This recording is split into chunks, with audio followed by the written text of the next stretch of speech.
அனைவருக்கும் வணக்கம். நெல்லை அபியம்பிகா ஒர்க்ஸ். நம்ம சேனல்ல தொடர்ந்து நிறைய தெய்வங்களுடைய உருவம், அவர்களுடைய வரலாறு, பெயர்கள், அந்த சுவாமி எந்த கோயில்ல இருக்கார், எந்த ஆசனத்துல உட்கார்ந்திருக்கார், என்ன ஆயுதங்கள் வைத்திருக்கார், இந்த வகையில இன்றைய தினம் நம்ம பார்க்கக்கூடிய மூர்த்தி மார்கழி மூல நட்சத்திரத்துல அவதரித்த ஆஞ்சநேயருடைய ஒரு ஓவியம் தான் நம்ம இந்த பதிவுல நம்ம பார்க்கிறோம். எவ்வளவோ மூர்த்திகள் நமக்கு கண்ணுக்கு எதிர சாட்சிகரமாக இருந்தாலும், ஒரு பக்தன் எப்படி இருக்கணும், ஒரு பக்தன் ஒரு பகவானிடத்தை எப்படி இருக்கணுங்கிறதுக்கு ஒரு சிறந்த எடுத்துக்காட்டு ஆஞ்சநேய மூர்த்தி. நம்ம பார்க்குற எல்லா கடவுளர் உருவங்களுமே ஒன்று அபயம் காட்டுவாங்க, வரதம் காட்டுவாங்க, ஆயுதம் ஏந்தி இருப்பாங்க.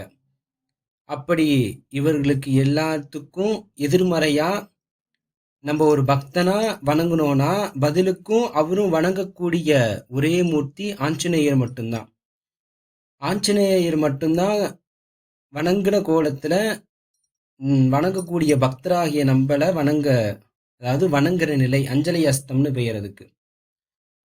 அப்படி இருக்கக்கூடிய ஒரே மூர்த்தி ஆஞ்சநேயர் தான். அப்பேற்பட்ட ஆஞ்சநேயர் மூர்த்தி நம்ம இப்ப பார்க்குற ஓவியம் ரொம்பவே வித்தியாசமான மூர்த்திய நம்ம இன்னைக்கு பார்க்குறோம். இப்படிதான் ஒரு மூர்த்தி இருக்கணும்னு நமக்கு தெரிந்த இயற்கைக்கு விதிக்கு மாறா ஒரு வடிவத்துல நம்ம இப்போ ஒரு ஆஞ்சநேயரை பார்க்குறோம். சரி, இந்த ஆஞ்சநேயர் எந்த கோயில இருக்கான்னா சோளிங்கர்ங்கிற ஒரு ஸ்தலத்துல யோக நரசிம்மர் நமக்கு தெரியும். அந்த யோக நரசிம்மருடைய கஷேத்திரத்துல தனக்குன்னு ஒரு தனி ஒரு சின்ன பர்வதம் மலையின் மேல இருக்கக்கூடிய ஆஞ்சநேயர் மூர்த்தி தான் நம்ம இப்ப பார்க்கிறோம். அதாவது கடவுளர் உருவங்கள்ல யோகமூர்த்தி, போகமூர்த்தி, வீரமூர்த்தி அப்படின்னு ஒரு வடிவங்களா பிரிப்போம். போகமூர்த்திங்கிறது யாரும் மனைவி மக்களோடு இருக்கிறவரு போகமூர்த்தி. வீரமூர்த்திங்கிறது ஆயுதத்தோட அபயத்தோட அந்த பயத்தை நீக்கின வடிவத்தோட இருக்கிறவர் தான் வீரமூர்த்தி. இப்போ யோகமூர்த்தியாக இப்ப நம்ம பார்க்கிற வடிவம் தான் ஆஞ்சநேயர் இப்ப நம்ம பார்க்கறது. ஏன் யோகமூர்த்திங்கிறோம்னா சுவாமி யோகாசனத்துலதான் உட்கார்ந்துருக்காரு. அதாவது நமக்கு இன்னும் எளிமையா புரியணும்னா சபரிமலையில ஐயப்பன் எப்படி உட்கார்ந்துருப்பாரோ அதே வடிவம்ல அந்த யோகாசனத்துல 2 கால்களையும் சுவாமி பீடத்துல ஊனி 2 கைகள் அந்த முன்னிரு கைகள்ல ஜபமாலை வைத்திருக்கார் போல அந்த பச்சை நிறத்துல ஆஞ்சநேயர் கிரீட மகுடம், காதுகளை அந்த குண்டலம், பத்திர குண்டலங்கள் அணிந்து, அந்த மார்புல மாலைகள், அந்த இடுப்புக்கு மேல இருக்க அந்த உதரம்னு பெயர், அதாவது மார்புக்கும் வயிறுக்கும் நடுவுல இருக்கிற பகுதிக்கு பெயர் உதரம்னு பெயர். அந்த இடத்துல ஒரு மணி கட்டு கட்டியிருக்கிறதால அதுக்கு பெயர் உதரபந்தம். அப்புறம் கைகள் எப்பயும் போல அந்த கடக வளையங்கள் இருக்கிற மாதிரி நம்ம பார்க்குறோம். இப்ப இவ்வளவு இருந்தாலும் இன்னொரு ஸ்பெஷாலிட்டி இந்த ஆஞ்சநேயர்ல இருக்கு. என்னன்னா, நம்ம பொதுவா ஆலயத்துல பார்க்குற எல்லா ஆஞ்சநேயருமே 2 கரங்களோட இருப்பார். ஒண்ணு அஞ்சலி அஸ்தத்தோட இருப்பார், இல்லைன்னா அபயமூர்த்தியா வீரமூர்த்தியா ஒரு கைய தன்னுடைய வலது கைய அபயமாகவும் இடது கைய இடுப்புல வைத்தார் போல இருப்பார். ஆனா இப்படி நம்ம பார்த்ததுக்கு நேர்மறையா ஆஞ்சநேயர் 4 கரத்தினோட வலது மேற்கரத்துல சக்கரம், இடது மேற்கரத்துல சங்கோட சுவாமி காட்சி தரார். ஏன் இந்த வித்தியாசமான மூர்த்தினா, இன்னைக்கும் இந்த நம்மளுடைய கடவுள் வழிபாட்டுல ஒரு ஆச்சரியம் உண்டு. என்னன்னா, கடவுளை ஒரு கண்ணாடியா பாவிச்சுக்கோங்க. நம்ம எப்படி நம்ம கடவுளை ஆனந்தமா பார்க்குறோமோ அதோடைய பிரதிபிம்பம் நம்மளுடைய வாழ்க்கையில இருக்கும். அதனாலதான் இப்ப ஆஞ்சநேயருக்கு இதை நம்ம பொருந்தும். எப்படின்னா, சோளிங்கர்ல இருக்கிற யோக நரசிம்மர் எப்படி இருப்பாரு, இதே மூர்த்தி 2 கையும் யோகாஸ்தமாக இருக்கும். பின்னிரு கரங்கள்ல அதே மாதிரி சங்கு சக்கரத்தோட தான் யோக நரசிம்மர் நமக்கு காட்சி கொடுப்பார். அவருக்கு எதிர்த்தா போல, அதாவது அந்த நரசிம்மரை வணங்கின நிலையில தான் சோளிங்கர்ல இருக்கக்கூடிய ஆஞ்சநேயர் இருப்பார். அப்ப அவருடைய பிரதிபிம்பம் நரசிம்மர் எப்படி யோகத்துல இருக்காரோ அதோடைய பிரதிபிம்பமா தான் அந்த இடத்துல இருக்கிற ஆஞ்சநேயரும் அந்த யோகத்துல இருக்கிற மாதிரியே சங்கு சக்கரத்தோட அந்த யோகாசனத்துல இருக்கிற மாதிரி இருக்கார்.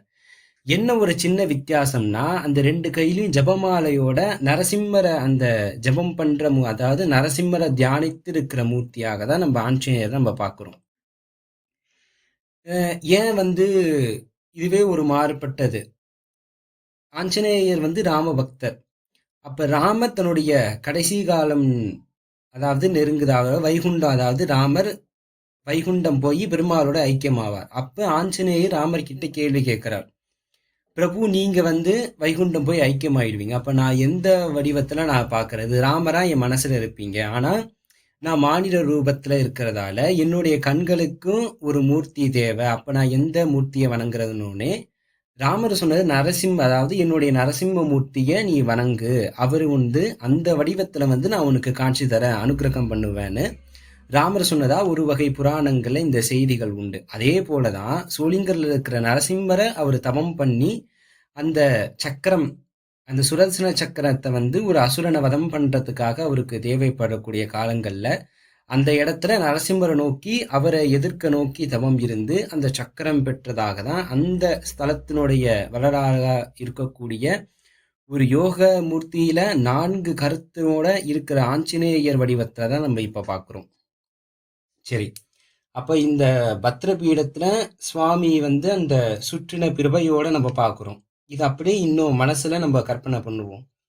நம்ம பெருமாள் கோயில சுதர்சன ஆழ்வார் நம்ம பார்ப்போம். சுதர்சன ஆழ்வாருக்கு பின்னாடி யோக நரசிம்மர் பார்ப்போம். அந்த யோக நரசிம்மர் அப்படியே நம்ம நினைத்தோம்னா இந்த ஆஞ்சநேயருடைய வடிவமும் அதுவும் ஒன்று போல ஒத்து போகும். இந்த தவம்ங்கிறது ரொம்பவே மனுஷனுக்கு முக்கியமானதுனால்தான் ஆஞ்சநேயர் அந்த இடத்துல தபக்கோல மூர்த்தியாக இன்றைய தினம் நமக்கு இந்த ஓவியத்துல நம்ம காட்சி பண்றோம். நேரம் கிடைத்தா நீங்களும் அந்த சோளிங்கர் சென்று அங்க இருக்கிற ஒரு ஆஞ்சநேயரை வந்து வணங்கலாம். ரொம்பவே விசேஷமான மூர்த்தி. அதாவது யார் யார் வந்து நீங்க ரொம்ப வைராகியத்தோட இருக்கும், நம்ம ஒரு விஷயம் நீங்க வேணும்னு ஆசைப்படுறவங்க இந்த மூர்த்தியை வணங்கலாம். ஏன்னா ஆஞ்சநேயருமே தனக்கு ஒண்ணு தேவைன்னு தன்னுடைய அந்த நிலைகளை வந்து கட்டுப்படுத்தி அந்த இடத்துல தவம் இருந்து அந்த சுதர்சன சக்கரத்தை அவர் பெறார். அதே மாதிரி நீங்களும் வைராக்கியமா நீங்க வாழ்க்கையில எதுவும் போராடுறீங்க, உங்களுக்கு ஒரு விஷயம் கிடைக்கணும்னு ஆசைப்படுறவங்க இந்த மூர்த்தியை வணங்கணும்னா ஈஸியா அந்த விஷயத்தை வந்து